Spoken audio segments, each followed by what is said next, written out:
What's up, everybody? Welcome back to the final round. I'm your host, Isaiah, and today I'm going to be breaking down UFC Vancouver taking place this Saturday, October 18th in Vancouver, Canada, between Reiner de Ridder versus Brendan Allen. Pretty decent fight card.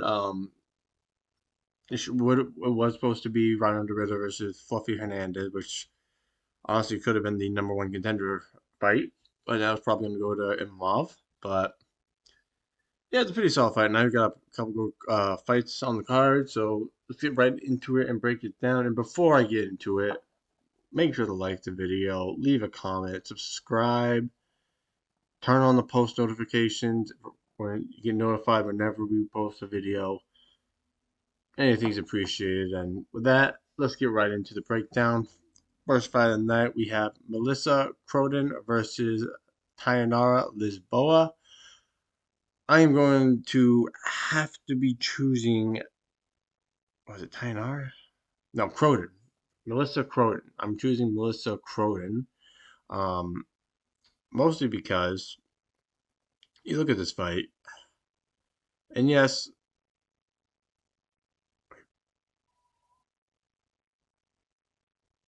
I thought one of these girls. Whatever. We'll cut this part out. I'm choosing Melissa Croden. She's making her UFC debut. After over almost a year out. Um, and Tainar Lisboa, on the other hand, she is more experienced in the UFC, has 3 fights, beaten Jessica Rose Clark, Ramona Oliveira, and then lost to Luana Santos. Jessica Rose Clark, not really the best win, and the same with Ravana Oliveira. Luana Santos, more of a notable name in this women's uh, bantamweight division. But that being said, I think you have to choose. Um, but they don't have an age for it. Wow. I'm choosing the hometown person. As of late, we've seen these fighters in their home country, win. So I'm choosing Melissa Cronin to win this fight. Yeah. Moving on, we've got Azamat Bakoya versus Yursi Abelgawi. Yursi is a training partner of Alex Pereira. Everyone's riding high on that. Um, because he's another tall, lanky kickboxer like Pereira, but what he lacks that Pereira has is the power. Pereira has that death touch. Yorsi does not. This is a rebooking. Yorsi did have visa issues that caused the fight to fall apart last time. But he's taking on Azmat Mukoyev, everyone's favorite fighter right now, riding a 2-fight finish streak uh, with Zach Reese and Ryan Loder all within this year. And everyone's choosing Azamat Bakoyev to win this fight, and minus 275, he should win this fight. But I'm a bit wary, because, I mean, while Yorshi hasn't fought anyone in the UFC,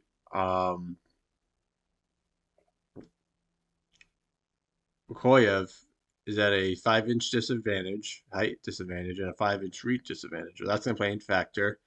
Um, I think he's kind of falling in love. He's more of a wrestler who's kind of fallen in love with his striking, because he's obviously knocked out the past 2 guys, but Zach Reese and Ryan Loder, not really 2 guys that are high caliber in the UFC.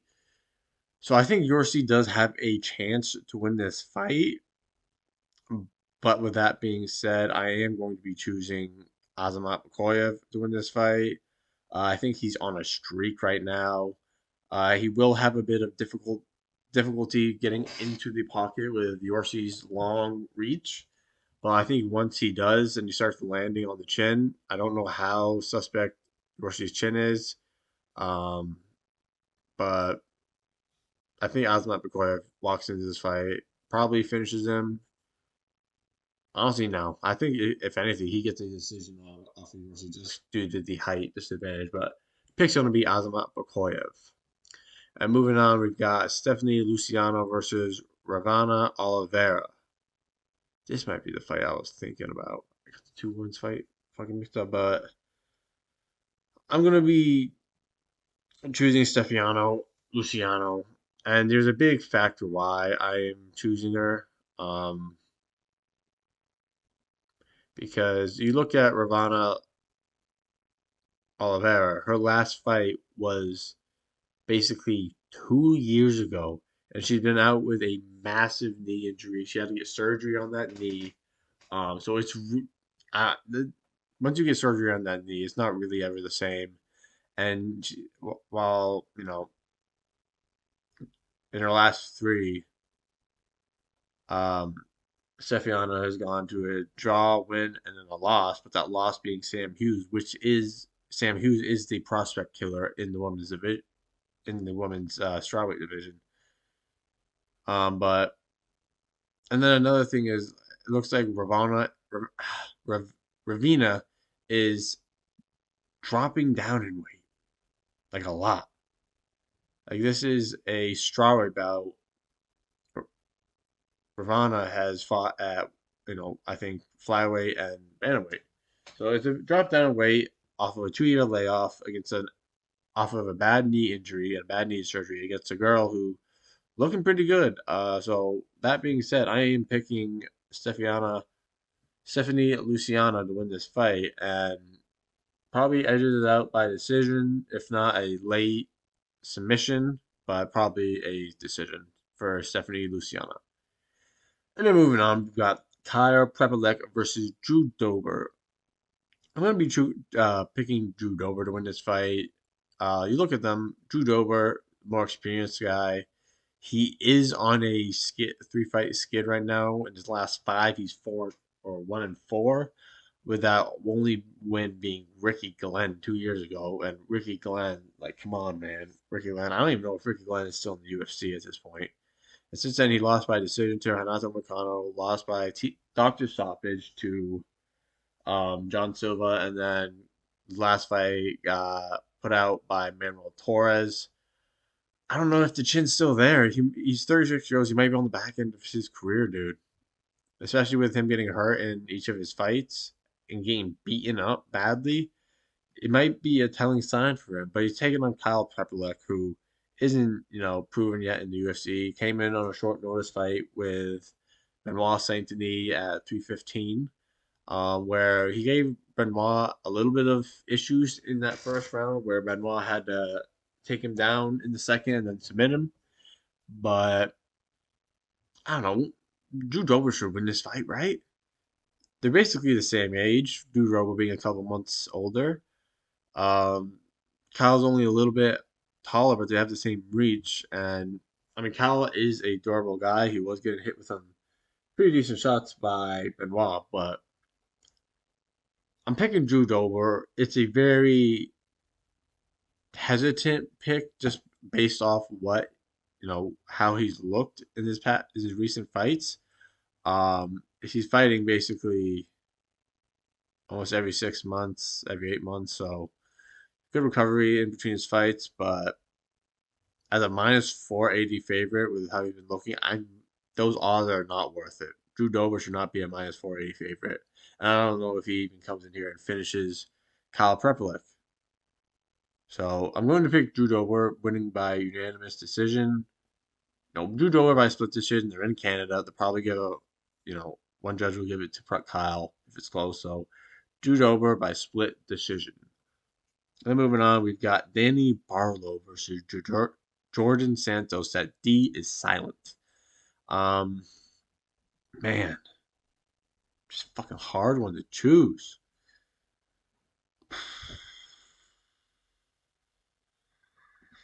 I'm picking Jordan Santos.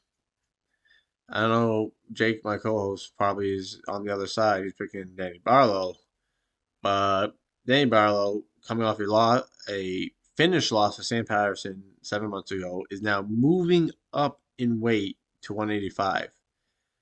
I don't know if I like that. I don't like that at all. But you got Jordan Santos on the other side coming off a loss to Ozzy Diaz. You should not if you're gonna be something in the UFC, you should not be losing to Ozzy Diaz. And before that, it was the Contender Series win against Will Curry, which is basically a regional fight. So Jordan Santos is unproven yet in the UFC. So we don't know what he's going to look like. He's more of a volume type striker, I think. Um, Not really much pop in his shots or power in his shots, but it's kind of a 50-50 type fight we got here. Danny Barlow being a minus 275 favorite after a KO loss and moving up a division. Oh, but George had lost all the Diaz in his last fight. I'm gonna choose Jordan Santos win this fight. I'm gonna rely on the natural middleweight who's fought and won at middleweight before against a guy who's moving up a weight division and coming off a KO loss. He does surprisingly have the height and reach advantage, even though he's moving up weight division. So maybe that'll give him a little bit more of an edge. And, but he's gonna move slower, and I think Jordan Santos, more accustomed at this weight class, will get the win. I don't have a prediction to how they win or how he wins, but it's gonna be Jordan Santos. But let's move on to Bruno Silva versus Hyun Sung Park.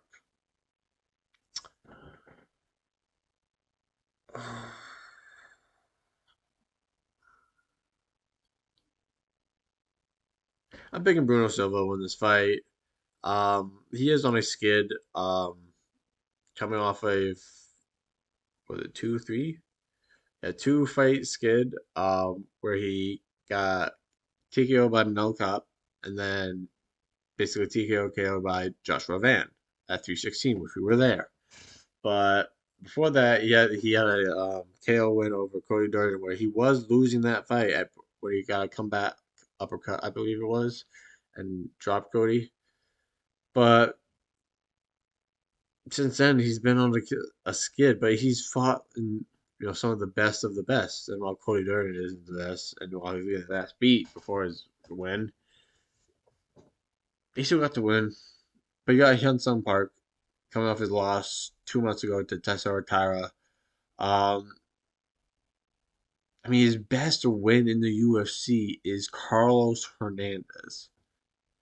Carlos Hernandez. And yeah, Hyun Sung Park is the minus 250 favorite. Probably because of how Bruno has been looking. He's 14-7 too. But Bruno has fought in the better competition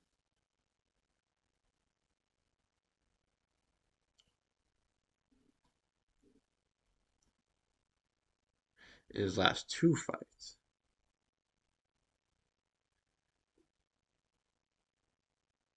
Pick flip. I'm picking Hyun Sung Park. I'm looking at their records. The skid is too telling to me. I think Hyun Sung Park can put it together. Maybe on the feet he might be a little bit of outmatched, but Bruno Silva's been is kind of at the point now where he's kind of just winging these power shots, trying to knock his opponent out. And while against better strikers like No Cop and Joshua Van, he's gonna get caught and put out like that. I think Hyun Sung Park is gonna be able to utilize his wrestling and get his fights to the ground and maybe get a ground pound victory, maybe a grind him out decision. But Bruno Silva's on a skid, and I don't know if he can recover from that. So pick's gonna be Hyun Sung Park. You saw me pick flip, so I think he'll be a name in this division. This division heated up since yesterday with the fights that got announced. So we'll get into that into another video. But let's move on to Charles Jourdain versus Davy Grant. I am picking Charles Jourdain to win this fight. Um, he is the far, far younger fighter in this fight. Um, Davy Grant, he is like 40 years old. He's kind of that guy in that division where once you beat him, you're kind of ready for the top 15. Um, well,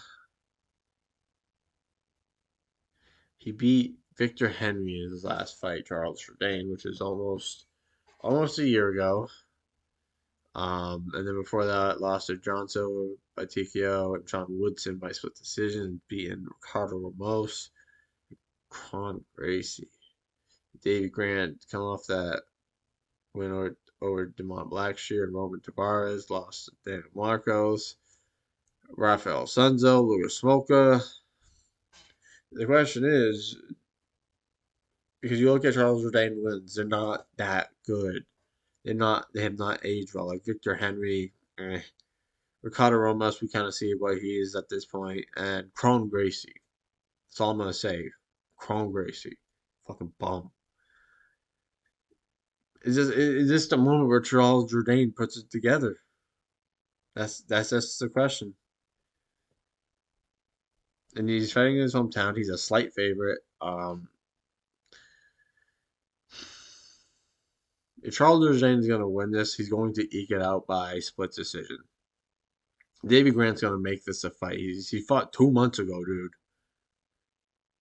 So he's even at 39 years old, he's still a problem in this bantamweight division, and he's shown that time and time again. He's beaten a lot of guys. So I'm gonna slightly pick Charles Jourdain. I think his wrestling will play a factor, but I don't know. Davey Grant's a fucking stud, and you can never really bet against him.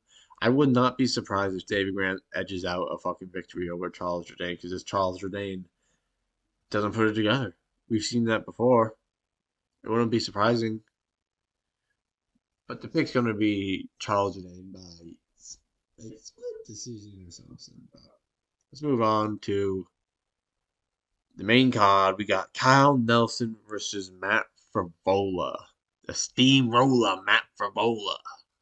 We met fucking Matt Favola at 316, and you could just tell dude was fucking swollen to shit. His whole, like his face, he's got the damage on him, but.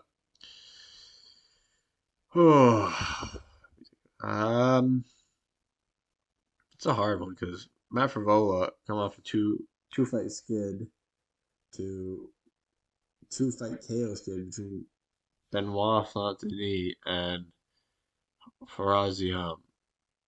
And yeah, they were bad KOs. So Benoit Saint-Denis was basically 2 years ago. Faraz was a year ago. So a year in between fights. He was a bit active before then, but since those KOs, not really so active. Then you got Kyle Nelson on the other hand coming off a KO loss of Steve Garcia. That's not a bad loss. Because Steve Garcia is kind of on a tear, kind of a problem at the featherweight division. Possibly could be propelling himself up near the top five soon, but he's got a KO win over Bill Algeo, um, Fernando Padilla, and then Blake Builder. And then lost this, yeah. I'm picking Kyle Nelson to win this fight. I love Matt Favola. He's an exciting fighter, but in his hometown, Kyle Nelson is going to be more motivated than ever to get a win. Um, and Matt Favola, he's just not active enough, in my opinion. And yeah, he might have the power in the shots, but he's kind of a guy who kind of has to make it nitty and gritty and dirty, and winging these shots to get the victory. And I don't know, dude. I don't know if he has it anymore. It could be just blowing smoke at my ass, and Matt Favola comes in and starches Kyle Nelson within 2 rounds. But I think Nelson's gonna be motivated. He's gonna be able to. He's more technical than Matt Favola. He's gonna be able to put it together more on the feet. So I think Kyle Nelson comes in, gets this done probably by either a third round KO or unanimous decision. Yeah. And then moving on, we've got Cody Gibson versus Arichi Lang. Oh my God, some of these fights, I'm picking Cody Gibson to win this fight. Arichi Lang. Let's look at him real quick, right? Last fight, lost to Raul Rosas Jr. Before that, Daniel Marcos, no contest, unintentional groin strike. Before that, 2 years ago, Johnny Munoz, his last win. Oh my God, dude. Yeah, no. I'm picking Cody Gibson to win this fight. Cody Cody's 38 years old. Holy shit, dude. Oh my god. Holy fuck. Why do I gotta pick a person in this fight? I'm picking Cody Gibson solely due to the fact that fucking Arishi Lang is not as active as Cody Gibson is. And his record just looks more abysmal. I mean, it doesn't really look more abysmal than Cody Gibson. It looks virtually the same. But I think Cody Gibson will be more motivated to get a win. Richie Lang is moving up a division as well. He has fought at flyweight before. Wait, what am I talking about? He's been fighting at bantamweight. Who the fuck am I thinking of? I know who I was thinking of. Sumer Darji. That's who I was thinking of. Sumer Darji. I'm not racist, I swear. I'm picking Cody Gibson to win this fight. Yeah, I'm really not going to say much about this fight. Not really high on both guys. And I'm picking Cody just solely due to the fact that he's just a bit more active than Richie Lang. So let's move on to Manon Fiora versus Jasmine Jazz Devicious. Fiora coming off her first loss in a long time to Valentina Shevchenko. Um, Very close fight. Um, there could have been an argument in some judges' mind that she won that fight, but she ended up losing the fight. Before that, I mean, beat Aaron Blanchfield decision, Rose Namajunas decision, Kellen Serrano decision, Jennifer Meyer decision. She's not active. Look, last fight 5 months ago. Before that, 1 year and 6 months ago. So a year in between those fights. Before that, 2 years and 1 month ago. Basically, another year before in between those fights. She's not active. And you look at Jasmine Dazavicius on the go. Last fight 5 months ago. Before that, 8. Before that, 11. Before that, 1 year, 3 months. Before that, 1 year, 8 months. So, sorry, my cat just started opening the door. Fucking scared the shit out of me. So, in a year and a half, Menon has had 2 fights, and Jasmine Jasdavicius has had 4 fights. I am going with the slight underdog. I am picking Jasmine Jasdavicius in this fight. Yes, she relies on her, bullyish style to beat these girls. And yes, Manon is a big motherfucking girl, and Jasmine will have a more difficult time to bully her around. I think I don't think Jasmine has been beaten in her home country yet, and she's gonna be more motivated to win. She beats Manon Fiorot, dude. She's either in a number one contenders fight or she's fighting for the title next. I guarantee you, it's a number one contenders fight between her and Natalia Silva because Whaley and Valentina are going to be fighting, and they're going to have time to recover. So, yeah, I'm picking Jasmine to win this fight. I think she's going to be able to utilize her wrestling. If she can get this to the ground, she can utilize her wrestling. I don't think Mann's going to have an answer to you know to Jasmine's wrestling. And I think in the striking, I still am very biased against Man because every time she strikes, she closes her eyes, man. She throws these strikes and she closes her eyes. I think Jasmine, who wants to get in your face, get its nitty and gritty. I think that's a problem for Mandan. And I think Mandan's gonna run into a dog in Jasmine Jasmine, and she's gonna be riding high and a lot of hype. And I think Jasmine, while she is 36 years old, I'm kind of under the impression that she is one. We get these kind of fighters every now and then that the older they are, the better they get. Jose Aldo, we saw, Yoel Romero. Um, we've seen multiple fighters who are able to do this, and I think Jasmine Jasavicius is one of those fighters that, with aging, I think they get better, and I think she comes out here and makes a name for herself, and marks her spot in the division and say, hey, I'm either next or I'm the next number one contender fight. I think that happens. So I'm picking the underdog in their home country. I'm picking Jasmine Jasvicious, and also fuck the French. I'm biased. But let's move on to Marlon Chito Vera versus Ayman Zahabi. I am choosing Ayman Zahabi to win this fight. I am no longer ever relying on Chito Vera to ever win a fight ever again. He has no motivation whatsoever to win a fight. You look at the Sean O'Malley fight, right? He is losing every single one of those rounds, and he does absolutely nothing other than be a human punching bag and takes a vicious knee while anyone else gets KO'd by a knee. I don't know how fuck Cheeto ate that knee, but he did. And then after that, fights Davison Figueredo and gets dropped for the first time in his career off of a punch. And before that, had a real close fight with Pedro Munoz at 2 and then lost to, before that, had a split decision loss to Corey Sandhagen. While we all know that's a unanimous decision win.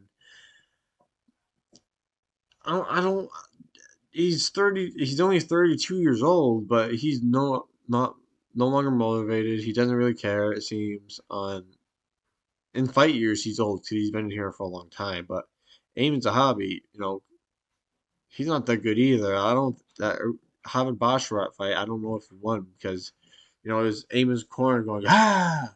And anytime Eamon landed us through a strike, that got in the fight. And then he had that, fight with Pedro Munoz that he won by unanimous decision, and then beat Jose Aldo by unanimous decision, where a lot of people thought Jose Aldo won that fight, but they gave it to Eamon Zahabi. Um, I don't like Eamon Zahabi. He's not one of my favorite fighters. He's boring, but he's on a tear. He's on a streak right now. While it's not the best fighters in the world, and he is 37 years old, I'm picking Eamon Zahabi in his hometown. We've seen Chito Vera in 3 round fights multiple times. He gets better as the fight moves on. He's a 5 round fighter basically. So in a 3 round fight, he's at a complete disadvantage. And I think Amos Zahabi's gonna get in his face and make this gritty and beat him on points. Probably get a 30-27 unanimous decision. And I've been predicting maybe in recent times, we don't ever understand MMA every time. So maybe Amy Zahabi becomes the first man to knock out Cheeto Vera or TKO him. Maybe I'm crazy, but maybe we see that. I'm just saying.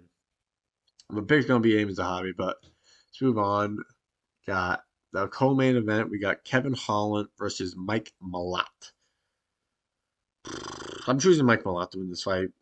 You can never know what kind of Kevin Holland is going to show up on fight night, and due to that, you have to choose the opposite opponent half the time.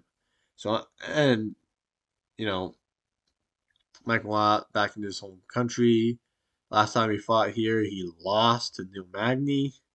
Um, or no. Sorry, he fought at 315. I forgot, and he knocked out Charles Radke. So I think he's getting better. Mike Malott's getting better, and he was the team Alpha Male's striking coach for a reason. His striking is pretty damn good, and he's a very good counter shotter, and that's how he got Charles Radke out of there. The Trevin Giles fight, still iffy. I wasn't really impressed with that performance. Um, but you got Kevin Holland, who is you know, older than shit in fight years, only 32 years old. That Vicente Luque win, which me and Jake were at 316, was really impressive. Like you could tell from the moment he was making his entrance, like Kevin was gonna win this fight. His energy was high as soon as he got into the fight, and in case he was talking to Luque. This is how you need to predict Kevin Holland. The only way to bet on Kevin Holland is if you want to do live betting. Like you watch him walk out, you watch him make his entrance, if he's got that high energy, he's all fucking grooving, he's talking to his opponent in the cage, that's when Kevin Holland should be winning. And his last fight against D-Rod, as soon as he started getting hit and, beaten on, he kind of slowed down and he started not going his way. And I'm going to slightly pick Mike Malott here. I think his striking will give him some success. And he can utilize his wrestling as well, but he does need to be wary about that because Kevin Holland, as soon as he gets taken down at welterweight, he makes you fight for it. He scrambles. He's a great, BJJ guy. So he's just throwing up submissions. He's attacking whenever he gets taken down. So that's a dangerous thing for Mike Malott, especially since we saw what we saw against Neil Magny, where he was winning the fight, but then when the going got tough, he kind of quit and gave in. But I think he's on a run again. I think he's gonna beat Kevin Holland, and I think yeah, Kevin Holland's ranked, so this is Mike Malott's chance to get back in the rankings, and I think he takes it. So I'm taking Mike Malott, and I think he comes in here and he gets a finish over Kevin Holland. I don't know if it's Kevin Holland's a hard guy to TKO or KO, so I'm picking Mike Malott by submission in this fight. So yeah, let's move on to the main event of the evening. We've got Reiner the Ridder versus Brendan Allen. I'm picking Reiner the Ridder in this fight. I was picking Reiner the winner to beat Anthony Hernandez too. I like Reiner the Ridder. He's a big motherfucking middleweight. And I like the idea of him versus Hamzat Chimaev. That is a fight that fucking just that's money right there. I think Reiner can give Hamzat some problems on the ground too. I've been saying this for months, but I gotta give Brendan Allen some credit. He is a pretty solid striker, but his fight IQ is not as where it should be. Uh, and it got that's rang true when he fought Anthony Hernandez 7 months ago, and to start the fight, he like threw a 1-2 or 1-2-3 that looked sharp and crisp. It looked like the best striking I've ever seen from Brendan Allen ever. And what does he do? Initiates the clinch, tries to wrestle the better wrestler in Anthony Hernandez. And he lost the fight because of that. And the same thing against Nasruddin Imavov. Low fight IQ, winning in the striking, tried to utilize wrestling clinch and started losing the fight because of it. And yeah, 2 months ago he beat Marvin Vettori in a back and forth, kind of I won't say a war, but a slugfest where both guys had some moments, but Brendan Allen just you could hear those shots, man. He fucking meant every single punch.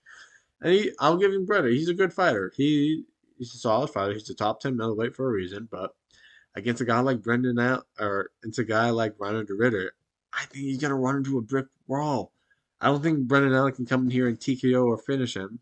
Because we saw Reiner de Ritter get almost finished by Robert Whitaker and then recover, you know, amazingly. And on the ground, you got to pick Ryan Ritter. Ryan Ritter's 10 times better than Brendan Allen on the ground. There's no ifs, ands, or buts about that. So in all, but his striking is weird. I don't like Ryan Ritter's striking. That's where Brendan Allen will have success. So if he uses his brain, he has a chance. Brendan Allen is alive this first round. All right. But if this goes to a decision, which it could, we've seen Reiner go to a 5 round decision. Um, I don't think Brendan Allen can beat Reiner on decision on points. I don't see that happening. So picks on to beat Reiner de Ritter. I think he gets Brendan Allen there by finish, probably by submission or TKO. I can see him using that knee up the middle to the solar plexus really well in this fight. So picks on to be Reiner de Ritter. Um, Honestly, if he wins convincingly by finish in the first 2 rounds, I say jump him over Imavov, give him Hamzat Chimaev.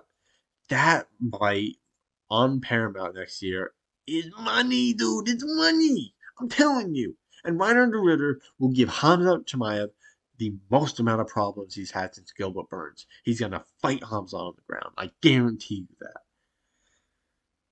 But that's going to do it for the breakdown. Pay attention to all the future breakdown videos we're going to have coming out. Next week, we have UFC 321. I will be releasing my 321 fight trailer this week. Pay attention to that. We have Garcia and Onama, Bonfim and Brown. UFC 322, which Jake and I are going to. Devin Maddalena is going to beat Islam's ass. Sarukian versus Hooker for UFC Qatar. And then I didn't edit it again. Fuck.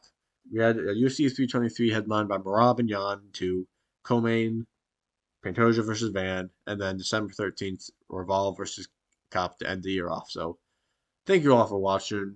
Drop a like, leave a comment, subscribe, share the video.